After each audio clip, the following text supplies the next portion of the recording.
Well, Hey toy fans, Aaron here. And now that update for the Force Link Gauntlet, the 2.0 is out, I'm going to go ahead and move into some of that Solo merchandise now, the Solo branded stuff that is. So today we're going to check out Han Solo's Landspeeder. So let's head to the table and check this one out. And here's a look at the packaging for that Solo speeder. Of course, you got the Star Wars logo on the upper left side with that character photo shot on the right side of the box. Nice image of Han with the Landspeeder here in the center of the packaging. Off to the right side, of course, you see the included figure through the bubble. On the left side of the packaging, small image showing you the Force Link Gauntlet, that it is compatible with the vehicle to make sounds. And as we get to the bottom left side of the packaging, you got that Force Link 2.0 logo, and of course the title of this being Han Solo's Landspeeder. Left side of the packaging, nothing we haven't seen with the Last Jedi line of toys. Basically just your Force Link advertisement that this is compatible and such. And looking at the right side of the packaging, different this time around. Instead of showing you an image of Han Solo, or generally the character that the vehicle is of, in this case you got a continuation of the image that you see on the front side with what looks like a police speeder of some sorts in the background chasing Han Solo's Landspeeder. It's cool looking, but when you have it on the side of your shelf like I display my vehicles or my box toys, all I'm going to have is either a Force Link ad or this tiny image of a police speeder. So I'm a little mixed on that one, personally, again, just because of the way I display my toys. Enough about that, though. Let's get to the back side. Everything you're used to seeing here. Nice image of the toy with the included figure. And a little smaller image showing off a little action feature that this toy has. Upper right side, big advertisement for that Force Link compatibility, the sounds with the vehicle and with the figure. Along the left side, you got Han Solo Landspeeder description, kind of giving you a brief little setup about this vehicle and Han here. And then, of course, an image of the gauntlet and the Han Solo figure that's included with that is also available separately. And out of the packaging, you do have a tiny bit assembling to do, which is really just to put this spoiler on the back side of the vehicle. It's pretty simple. There's only one way this thing's really going on, but this part here just wraps around underneath and slides into place, and then the other side just snaps right in. So I gotta say, when I initially saw this vehicle, I was like, wow, it's a blue book. That's kind of what it looked like to me. It just should be folded open, but it's actually grown on me. I do quite like the design of it. And as far as toys go, I think this is pretty cool looking. For as small as the vehicles have been getting lately, this does seem rather sizable. I mean, it's not huge, but as land speeders go, I do think that this is a pretty decent size for a mid-sized vehicle. Certainly on the paint of it, obviously lots of blue plastic, but you do have some weathering in there along the side of the engine here. And then along the other side of the front. And then down along the front bumper, I guess, if you will, along this white and black, you got some silver scrapes and stuff painted in there. And then on top of the spoiler as well. On the bottom side, no special paint application. This is just a black piece of plastic and then your blue rubbery piece. I'll show that action detail later. And then just the bottom. Of course, you got your green Force Link. Enough about the bottom side, though. Get back to the front. I believe this is all part of an engine, maybe an intake of some sorts. This round part engine carries through to the back side. Lots of nice little sculpting and detailing, though, on the sides of the vehicle. So definitely a great look to that. No special painting, obviously, as you can see here, to any of those parts and cables and stuff running through there. The engine got some little sculpting and detailing going on there. I will say this does look a little different than what we saw in the front of the box. As you can see, it does seem to be a little added component sticking out that maybe would be right around here that isn't on this piece.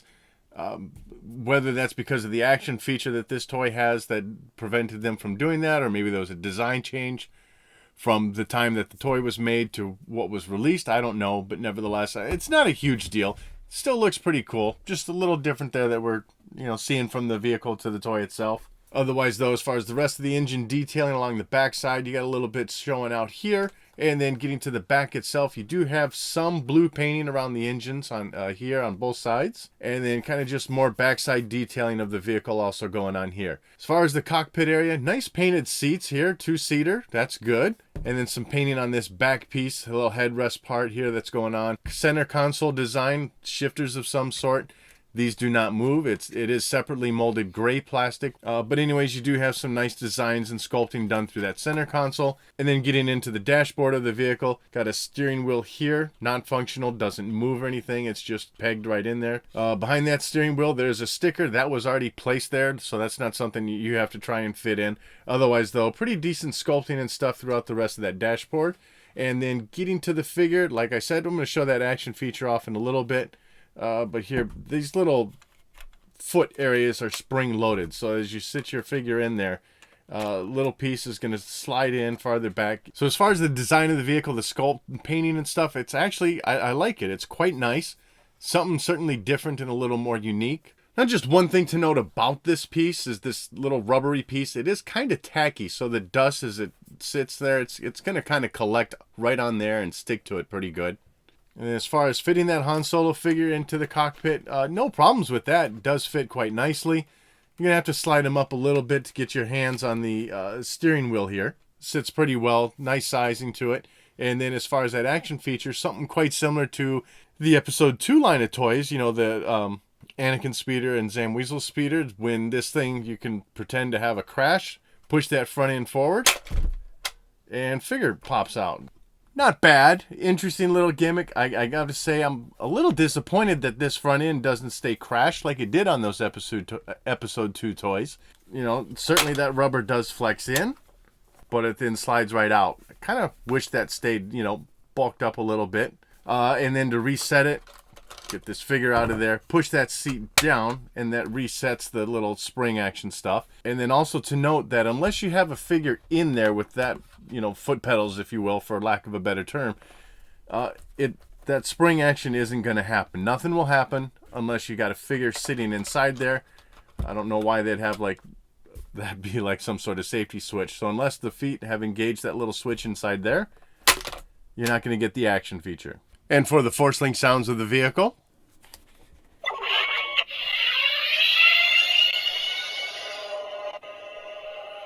and then sliding your hand forward kind of gives it a zooming around the corner sound effect, if you will. And then tapping your gauntlet.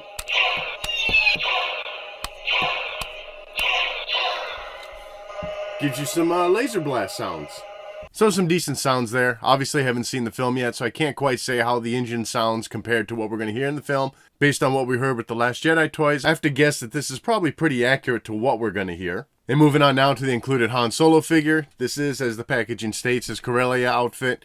You know, head sculpt-wise, I think this is a different head sculpt than what we got with the Gauntlet set. Put them up both side by side, you can judge. Obviously, the hair sculpting is a little different between the two figures. But I don't know, something overall about the face sculpt does seem just a little bit different on this one. And even less resembles Alden Ehrenreich, who of course plays Han Solo. Anyways, though, aside from the sculpting, it's still a decent-looking head for what it is. And a pretty decent paint job going on there with that. You know, at least the eyebrows look good, the eyes look good and stuff. Going on down for the rest of the figure, and I can't speak again to how this resembles what we're going to see in the movie, since I don't think we've seen much of this outfit in the trailer. But what I am seeing here is looking actually pretty good. The vest that he has on is separately sculpted. You can take that off if you want and reveal the shirt underneath. So for a change, you got something that's removable and would give you a different look. But nice sculpting to the vest, nice painting of those gray lines up around the collar, around the sides of the shoulders, and running down the front of the jacket. You got three little circle things sculpted in on the right side of the vest at the top,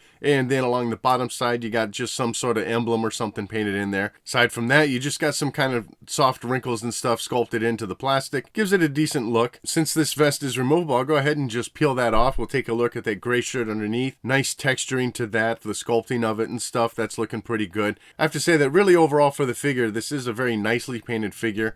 Everything does seem to be staying within the lines and stuff. Getting into the hand area, of course, on the left hand, he's got this little wristband thing going on.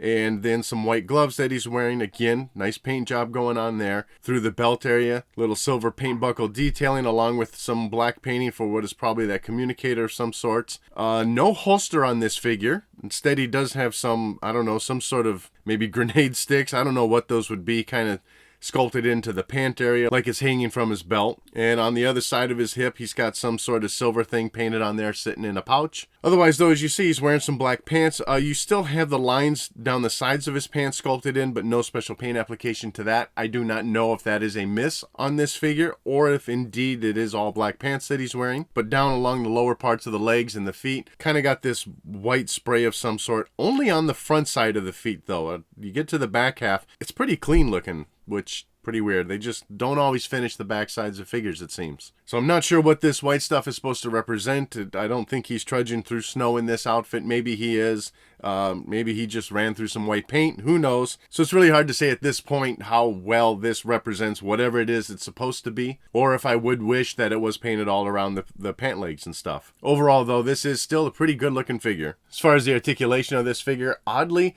I don't know what kind of joint this head is on. I was trying to pull it off. It wasn't coming, but you're only getting your swiveling side to side. I am not getting any tilting up and down or nodding side to side. I can't really see a ball joint up in there. So things are pretty limited in this head area. At the arm area, of course, you're able to spin those all the way around, so no problems with that. No waist articulation, but you're able, of course, since he needs to sit in the Landspeeder, get those legs straight out, and you can even bend them back if you wanted to. Figure does come with a blaster. This is very different than what we're used to seeing Han Solo with. It's hard to say what the backstory is here, so we'll just talk about it being the merits of a plastic sculpted gun. And there is a decent sculpting to that. I sure hope this is a gun. I'm going to feel silly if I see the movie and find out it's something else.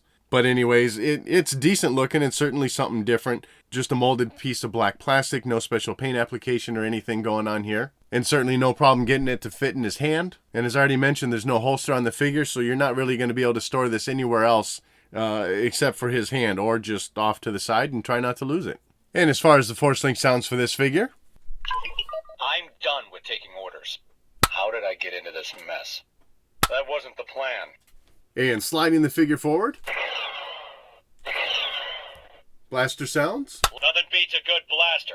Let's deal with these guys fast. So a bit choppy, but I think I got through all the additional dialogue pieces that you get when you do the action slide of, getting the blaster sounds. This thing, like I had with the Han Solo figure that came with the gauntlet, just cuts out so quickly. So I think it's those two additional lines, but I'm not certain. If you found any additional lines that I haven't included in here, leave a comment below and let me know. So overall, this is a cool set. I'm really digging the vehicle. I think they did a pretty good job with it. It's a nice size. Has a little bit of weathering to it. Sure, it could have been more, but at least they got some there. And I do like the action feature to it, even though, I do wish that front end buckled up or stayed buckled up like it did on the Episode 2 toys, as I mentioned earlier. But it's still, hey, it's an action gimmick. At least it's something there. You get the included figure. And while I don't think the resemblance is really that close to Alden Ehrenreich, who plays Han Solo, in these 3 3/4 inch figures, the sculpt is rarely actually that close. I mean, usually they get good resemblance. This one, I think, misses that mark. But overall, the rest of the figure, like I said, it's looking really good. It's nicely painted. And the rest of it does have a nice sculpt to it. And that wraps up this look at Han Solo's Landspeeder from the upcoming Solo film. I'd love to know what your thoughts are on this vehicle and figure in the comments section below. And as always, thanks for watching.